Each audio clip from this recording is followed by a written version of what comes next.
Maryam Nawaz London से लाहौर वापस पहुंच गई। दुनिया न्यूज़ के मुताबिक मुस्लिम लीग नून की चीफ ऑर्गेनाइजर और सेनेटर नायब सदर मरियम नवाज लंदन से लाहौर वापस पहुंच गई।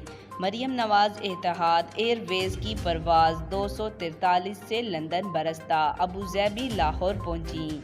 लाहौर एयरवेज पर उनके बेटे जुनैद सफदर और पार्टी कारकुनानों की बड़ी तादाद ने इस्तकबाल किया।